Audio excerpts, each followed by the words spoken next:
In this video, I'm going to show you how to play Telegram videos on MX Player. If you find this video helpful, please consider to like this video and subscribe to my channel. In saying that, let's just jump straight into the video. Okay, so go ahead and find that Telegram video.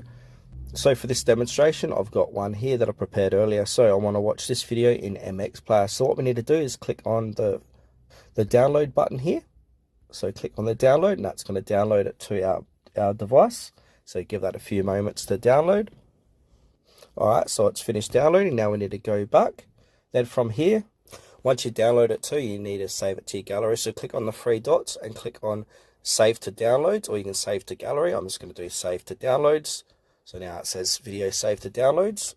And now go to your files inside of your device. So I'm going to click on My Files, or you can go to My Gallery, and here's the recent file here. So that's that video from Telegram. So what I want to do is open it, click onto it, and now we want to go ahead and open with MX Player, and then choose what to do. MX Player, click Always. Юрского периода можно назвать учебником по созданию саспенса. And you can enjoy all the good features or great features that MX Player has to offer as well.